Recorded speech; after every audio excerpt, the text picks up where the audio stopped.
Bab 7 Pegasus datang di bulan. Xiao Chen dengan cepat naik ke pohon kuno dan meraih kain kasa di tangannya. Ini seperti kerudung yang menutupi wajah, halus, lembut, ringan seolah bukan apa-apa, bisa disebut kain sutra terbaik. Ada sulaman burung phoenix yang menjulang di atasnya, yang benar-benar terlihat nyata jika Anda perhatikan dengan cermat. Tiba-tiba, Xiao Chen sepertinya teringat sesuatu, dan gambaran familiar muncul di benaknya, seorang wanita anggun dan cantik dengan kerudung di wajahnya. Dia ingat dengan jelas bahwa Dewi Kerajaan Zhao Liner mengenakan kerudung burung phoenix. Mungkinkah Zhao Liner juga memasuki dunia abadi? Xiao Chen langsung teringat kejadian hari itu. Dia dan Zhao Liner bergegas ke puncak satu demi satu. Jarak antara mereka tidak terlalu jauh.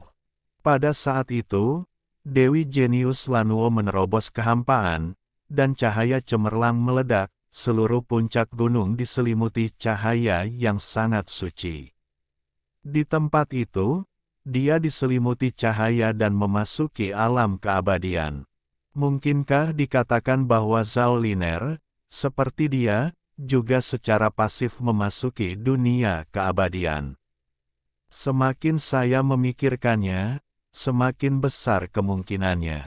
Ini bukan lagi dunia manusia. Identitas Zhao Liner sebagai Dewi Kerajaan tidak berpengaruh di sini. Jika Zhao Liner ditangkap di pulau itu, dia tidak akan ragu tentang bagaimana dia akan ditangani.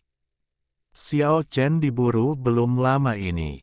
Jika Zhao Liner benar-benar memasuki dunia abadi, perannya akan terbalik sepenuhnya sekarang.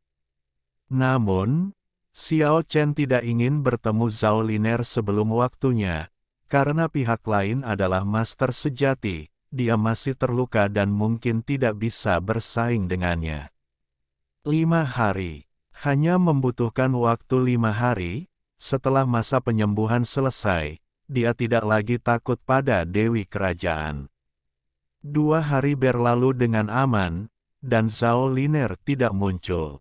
Meski tabirnya tersingkap di sini, angin malam itu terlalu kencang, jadi mungkin dia jauh dari sini.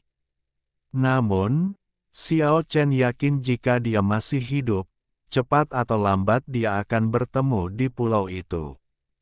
Sekarang, naga jahat berlengan 8 selalu menjaga tepi laut, dan jika pergi ke laut, ia hanya akan berada di perairan terdekat. Xiao Chen tidak mau mengambil resiko lagi, binatang buas purba ini menjadi gila, dan benar-benar berpotensi menghancurkan dunia. Titik cahaya pada titik Sangqiu di kaki kirinya tampak terkondensasi sempurna dengan titik akupuntur. Titik cahaya perak adalah titik Sangqiu, dan titik Sangqiu adalah titik cahaya perak, terlepas dari satu sama lain. Hingga saat ini, Xiao Chen masih belum mengetahui peran apa yang dapat dimainkannya. Ia tidak dapat merasakan energi kehidupan yang sangat besar, apalagi merasakan sesuatu yang istimewa darinya. Dalam 2 hari terakhir, Xiao Chen telah berlatih dengan rajin dan tubuhnya pulih dengan lancar. Cahaya bulan yang lembut bagaikan gelombang air, membuat hutan seolah tertutup selubung tipis. Xiao Chen berdiri di tepi danau kecil seterang cermin, tubuhnya yang ramping dan kuat tidak bergerak, membimbing cahaya bulan untuk melonjak ke arah tubuhnya. Gelombang cahaya suci tak kasat mata beredar di tubuh Xiao Chen, sinar bulan membasahi tubuhnya seperti nektar, mengisi organ, tulang, dan dagingnya dengan lapisan cahaya yang berharga. Waktu sepertinya telah berhenti. Xiao Chen tenggelam dalam kondisi kultivasi yang menakjubkan. Cahaya bulan yang tak berujung berkumpul semakin banyak. Lapisan cahaya kabur menyelimuti dirinya, dan seluruh tubuhnya bersinar dengan cahaya redup. Pada saat ini, seluruh dirinya dipromosikan ke keadaan halus, meskipun dia memejamkan mata, pemandangan sekitarnya dengan jelas muncul di dalam hatinya, dan seluruh dirinya memancarkan temperamen yang ringan dan anggun. Tiba-tiba, dia merasakan ada makhluk yang mendekat dengan cepat dari dalam hutan. Kemudian, dia melihat pemandangan yang aneh. Seekor kuda poni, berbadan serba putih, menginjak puncak hutan seperti terbang, melangkah ringan dari pucuk-pucuk pohon. Ini adalah gambaran yang sangat mengejutkan. Kuda poni itu masih sangat muda, tingginya hanya 1 meter, tetapi sangat ajaib. Tubuhnya yang seputih salju benar-benar berkilau dengan kilau kristal, seolah-olah diukir dari batu giok lemak kambing yang paling indah. Selain itu, terdapat tanduk batu giok bening di dahinya, membuatnya terlihat semakin ajaib. Terutama ketika ia datang di bulan dan berlari dengan ringan di puncak pohon di hutan, di bawah sinar bulan yang lembut, ia terlihat sangat seperti dunia lain dan dunia lain. Ini benar-benar kuda dewa. Pegasus muda. Xiao Chen sangat terkejut. Kuda poni itu menginjak puncak pohon dan mengitari danau kecil, diam-diam menatap Xiao Chen yang diselimuti sinar bulan, dengan sepasang mata besar seperti permata hitam, penuh rasa ingin tahu. Xiao Chen pura-pura tidak tahu, tidak mengganggunya, dan terus menyerap cahaya bulan yang kabur. Cahaya putih bersih seperti gelombang air berlama-lama di sekelilingnya, membuat tempat itu padat dengan energi spiritual dan penuh kesakralan dan suasana damai. Kuda poni itu sepertinya ingin mendekat, tapi sedikit takut. Ia mengamati Xiao Chen dengan hati-hati dengan sepasang mata besar yang cerah. Setelah yakin bahwa ia tidak berbahaya, ia terbang ke pohon yang menjulang tinggi tidak jauh dari Xiao Chen. Belakangan, Xiao Chen melihat kekuatan luar biasa Xiao Ma lagi. Tanduk giok di kepalanya mampu mengumpulkan cahaya bulan, dan setengah dari cahaya di sekitar Xiao Chen dialihkan oleh tanduk giok. Seluruh tubuh kuda poni menjadi lebih jernih, dengan kilau samar yang terus berkedip, sungguh ajaib. Sampai Xiao Chen menyelesaikan pekerjaannya, kuda poni itu seperti kelinci kecil yang ketakutan, terbang melintasi dahan hutan, meninggalkan bayangan cahaya perak di hutan lebat, kecepatannya sangat cepat. Xiao Chen tersenyum, ini benar-benar Pegasus kecil yang menarik dan lucu. Dalam 2 hari berikutnya, kuda poni sering muncul di tepi danau kecil untuk berbagi energi spiritual yang dikumpulkan oleh Xiao Chen. Ada cahaya pagi, sari rumput di siang hari, dan cahaya bulan di malam hari. Secara bertahap ia menemukan pola dan kehilangan keberaniannya.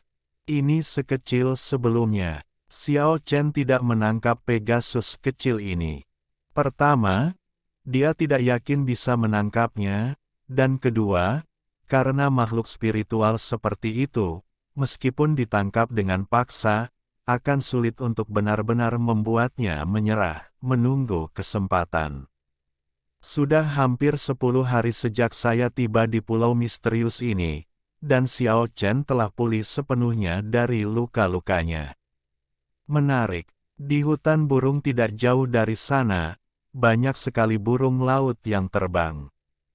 Kuda poni, yang diukir dari batu giok yang indah, menginjak dahan hutan dan lari seperti seberkas cahaya perak. Xiao Chen merasakan seseorang mendekat. Orang itu datang dengan sangat cepat, seperti sekilas, melewati hutan hampir dalam sekejap, dan kemudian memandang Xiao Chen dari kejauhan. Bab 8, Penerus Abadi. Itu adalah seorang pria dengan tubuh tinggi dan tegap, seluruh tubuh basah, dan bekas darah tumpah dari sudut mulutnya.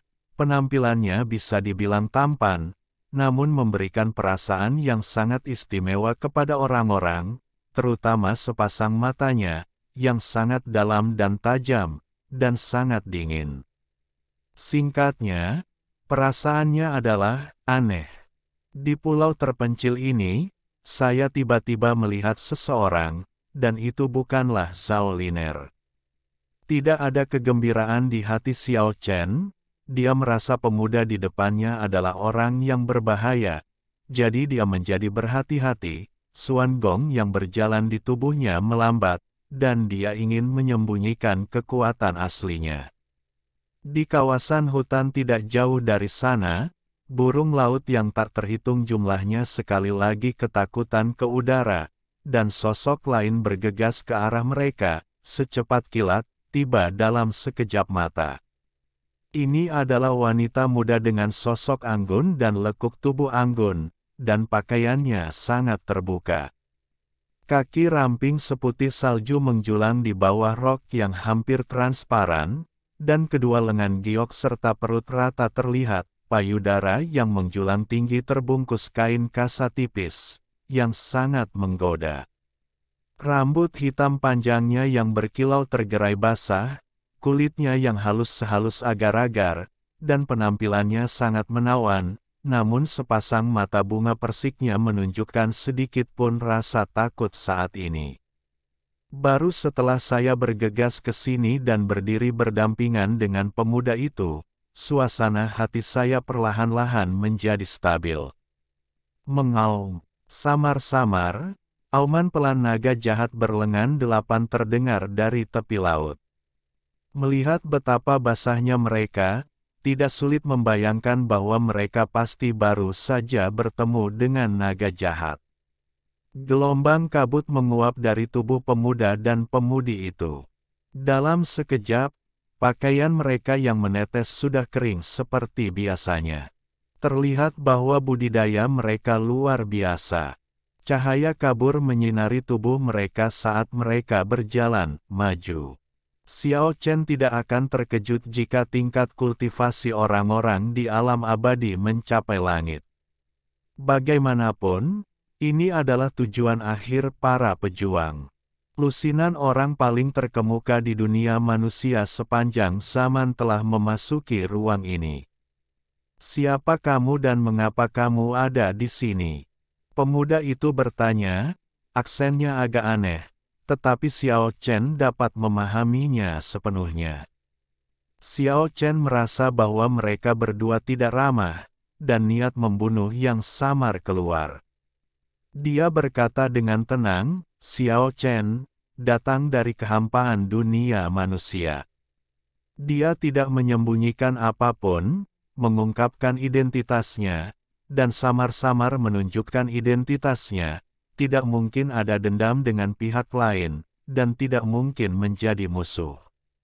Mendengar perkataan Xiao Chen, keduanya sangat terkejut dan mau tidak mau mundur beberapa langkah. Tentunya, seorang kultivator yang dapat menerobos kehampaan dapat dianggap sebagai orang yang sangat kuat di dunia ini. Jika tidak, mereka berdua tidak akan bisa berperilaku seperti ini. Setelah mendengar penjelasan singkat Xiao Chen bahwa dia secara pasif mengikuti Lan Nuo ke dunia keabadian, pria dan wanita muda itu menjadi santai dan tampak bernapas lega. Meskipun kamu telah memasuki alam keabadian, lokasi dari Sateret Void sungguh sangat buruk. Wilayah laut ini adalah laut terlarang yang terkenal, dan pulau ini bahkan lebih hehe. Tawa pemuda itu sedikit dingin, tetapi niat membunuhnya sepertinya telah hilang. Ia dan wanita mempesona itu berjalan bersama menuju telaga kecil. Mereka tampak benar-benar bersantai di tepi telaga yang dikelilingi tanaman merambat, wangi bunga, dan pepohonan hijau. Sungguh sial, saya tidak menyangka begitu saya memasuki pulau ini, saya bertemu dengan seekor binatang purba. Wanita cantik dengan pakaian minim mengeluh tidak puas, sekarang kapalnya rusak dan semua pelautnya telah dimakan, demi naga jahat. Bagaimana kita bisa kembali?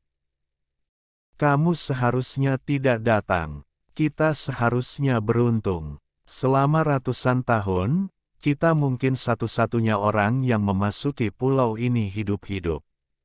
Pada titik ini, pemuda itu melirik Xiao Chen dan berkata, "Bisakah kamu menyiapkan makanan untuk kami?"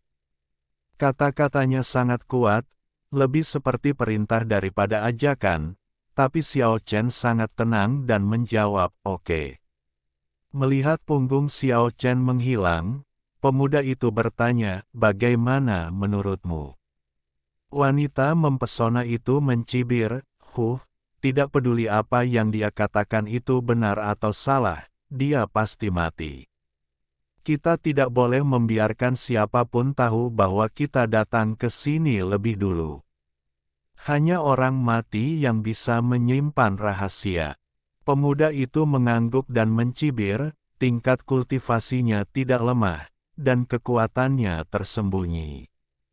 Tetapi jika saya tidak bisa mengalahkan Anda atau saya pasti akan mati. Namun, mari selamatkan nyawanya dulu, kita masih membutuhkannya untuk saat ini.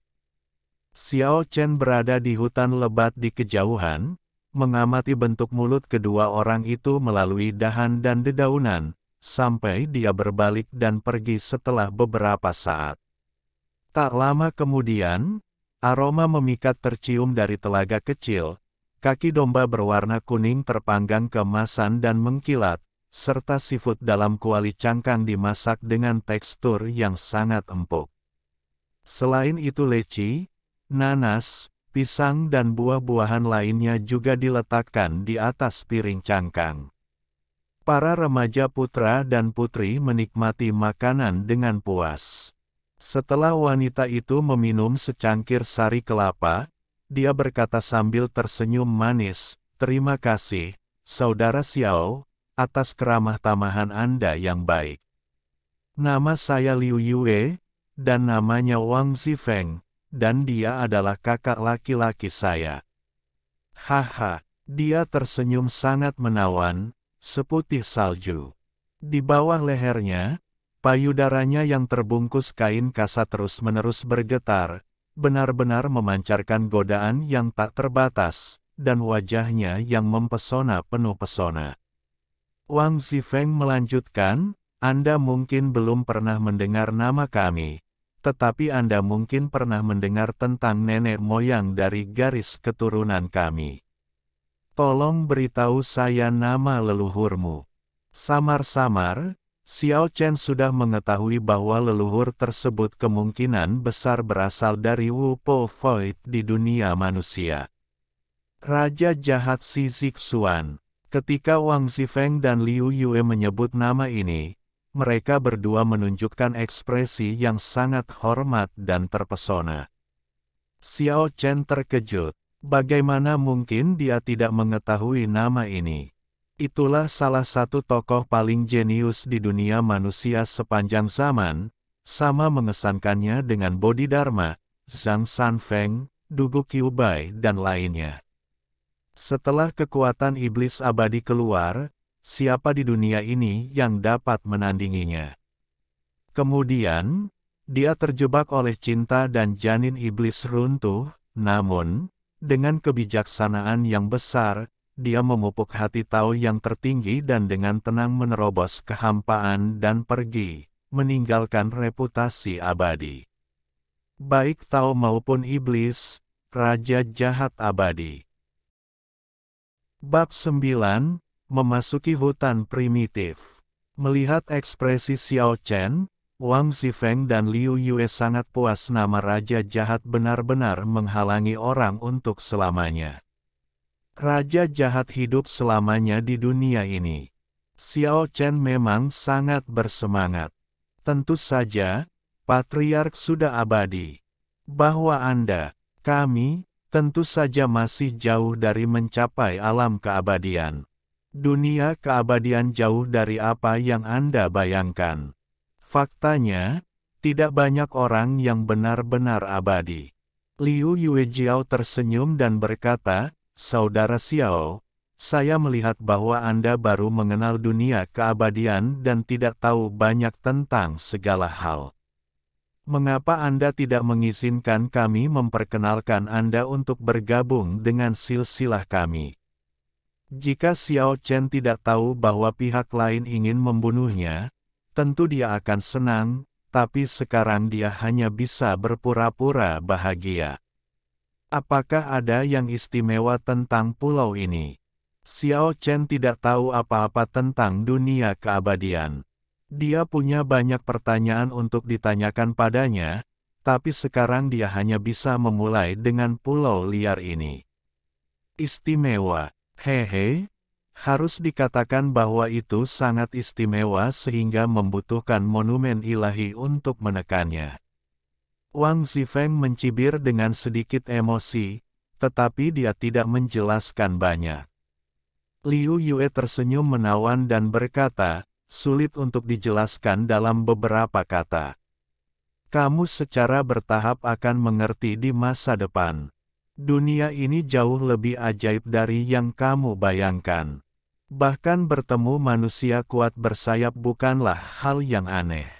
Saat ini, gelombang kehidupan datang dari ujung hutan di kejauhan, mereka bertiga sudah merasakannya, dan mereka semua berpura-pura menoleh ke belakang dengan santai. Saya melihat seekor kuda poni diukir dari batu giok yang indah, dengan cahaya samar mengalir di tubuhnya. Ia mengedipkan sepasang mata besar seperti permata hitam, tersembunyi di pohon yang menjulang tinggi, memandangnya secara diam-diam dan penuh rasa ingin tahu. 3 orang. Liu Yue berseru dengan suara rendah, Raja jahat sebenarnya adalah binatang suci bertanduk muda. Jelas sekali bahwa dia sangat terkejut, perubahan suasana hatinya sangat intens, dan puncaknya yang menjulang tinggi bergelombang. Wang Zifeng juga berkata dengan terkejut, saya sudah lama mengetahui bahwa pulau ini misterius dan tidak dapat diprediksi, tetapi saya tidak menyangka akan menemukan binatang suci bertanduk satu di tepinya. Adik perempuan, pergi dan berikan dia coba. Kudengar hanya gadis suci yang bisa mendekati binatang suci semacam ini.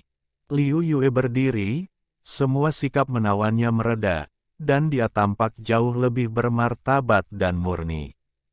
Dia berjalan menuju pohon kuno yang menjulang tinggi dengan langkah panjang dan anggun. Suara mendesing. Unicorn muda, seperti kelinci kecil yang ketakutan, melarikan diri dalam sekejap, dari kejauhan menghilang seperti kuda perak di hutan. Ternyata namanya Unicorn. Kukira itu Pegasus yang legendaris, kata Xiao Chen dalam hati. Hehe, bisa dibilang Pegasus. Kalau masih muda, bisa berlari seperti angin dan kilat. Kalau sudah dewasa, bisa terbang di angkasa. Di saat yang sama, saat marah, ia juga memiliki kekuatan serangan yang kuat. Wang Zifeng tampak sangat senang. Dengan menyesal, dia berkata, sayang sekali. Unicorn muda seperti itu bisa dijinakkan dengan baik, tetapi terlalu waspada. Liu Yue mendengus dingin, wajahnya penuh ketidaksenangan, dan dia kembali dengan kecewa. Wang Zifeng telah selesai menikmati makanannya dan kembali ke Xiao Chen, kalau begitu, kami akan membawamu keluar dari sini. Namun, kami tidak bisa melakukan itu sekarang. Pertama, kami harus pergi ke kedalaman pulau. Kedua, kami perlu menunggu kapal kami. Datanglah membantu kami. Apakah Anda bersedia ikut dengan kami? Dalam hal ini, yang bisa dikatakan Xiao Chen adalah menanggapinya dengan kemauan dan sikap bahagia. Baiklah, pergilah kumpulkan lebih banyak garam laut untuk kami gunakan di jalan. Pulau ini sangat berbahaya, dan terdapat banyak binatang buas primitif. Kami hanya bisa menjauh darinya. Saya tidak tahu berapa hari lagi, perlu untuk benar-benar mendalaminya. Melihat Xiao Chen berangsur-angsur pergi, ekspresi Liu Yue menjadi dingin dan berkata, bunuh dia segera untuk menghindari kecelakaan. Wang Zifeng menggelengkan kepalanya dan berkata, seperti yang Anda lihat, dia masih dibutuhkan untuk tugas-tugas ini dalam 2 hari. Pulau ini penuh dengan bahaya, dan mungkin dia bisa digunakan sebagai umpan untuk menarik binatang buas itu. Keduanya mencibir. Di hutan lebat di kejauhan, Xiao Chen memperhatikan bentuk mulut mereka, lalu mundur diam-diam. Jika dia tidak memahami cara membaca bibir, dia mungkin sudah mati tanpa mengetahui bagaimana dia meninggal. Terlihat Wang Zifeng dan Liu Yue tampak terburu-buru dan tidak mau membuang waktu. Setelah Xiao Chen mengumpulkan cukup garam laut, mereka pun berangkat. Kami telah berjalan selama setengah jam, dan pohon-pohon kuno yang menjulang tinggi semakin lebat. Pohon-pohon raksasa yang selalu hijau menghalangi langit dan matahari. Di hutan purba yang tak berujung, pohon-pohon kuno yang berusia ribuan tahun tidak dapat dikelilingi oleh lebih dari selusin orang. Tanaman merambat tua yang lebat membentang jauh dan lebar. Beberapa ratus meter jauhnya, burung dan binatang buas muncul dan mengaum dari waktu ke waktu. Ketiganya telah melihat puluhan burung dan binatang eksotik yang sangat langka. Untuk menghindari masalah yang tidak perlu, mereka mencoba yang terbaik untuk menghindari pertemuan dengan mereka. Saat berjalan-jalan di hutan purbakala, Anda akan sering melihat tulang-tulang binatang seputih salju. Banyak di antaranya memiliki panjang 8 atau 9 meter, yang jelas merupakan kerangka binatang buas, dan terlihat sangat menakutkan tersembunyi di antara pepohonan dan rerumputan. Dalam perjalanan ke depan, Xiao Chen melihat jejak yang ditinggalkan oleh naga jahat berlengan 8, dan ada beberapa sisik perak pecah yang terlepas di sepanjang jalan. Jejak kaki besar di tanah sangat mengejutkan, lebih panjang dari tubuh Xiao Chen. Tempat dia berjalan penuh dengan pohon tumbang. Xiao Chen ingin tahu binatang purba macam apa yang bertarung sengit dengan naga jahat berlengan 8 malam itu. Wang Zifeng dan Liu Yue tidak tahu bahwa beberapa hari yang lalu, naga jahat berlengan 8 bertarung dengan binatang purba lainnya. Mereka ketakutan di sepanjang jalan. Segera setelah itu, Xiao Chen menemukan tempat di mana kedua binatang buas itu bertarung sengit malam itu. Awalnya adalah hutan terbuka, namun kini seluruh kawasan hutan telah musnah seluruhnya, hanya menyisakan dahan dan dedaunan yang patah. Di lantai hutan yang berantakan, banyak noda darah yang tersisa, ada banyak pecahan sisik perak milik naga jahat berlengan 8, dan banyak pecahan sisik biru, yang jelas milik binatang buas lainnya. Melihat semua ini, Wang Zifeng dan Liu Yue terlihat sangat tidak senang. Mereka mengikuti arah kepergian binatang buas lainnya hingga jarak tertentu, dan menemukan bahwa binatang itu tampak berjalan tegak dengan 2 kaki, dengan 2 cetakan kaki besar bergerak maju secara bergantian. Mereka tidak terus mengejar dan berbalik ke arah lain. Jika mereka bertemu dengan binatang jahat itu, mereka akan mati tanpa tempat untuk dikuburkan. Namun, setelah berpindah beberapa arah secara berurutan, ketiganya menemukan bahwa terdapat jejak-jejak binatang buas tersebut di banyak tempat di area ini. Sepertinya ini adalah wilayah tempat tinggalnya. Ini bukan pertanda baik, mereka masuk ke dalam sarang binatang purba yang menakutkan.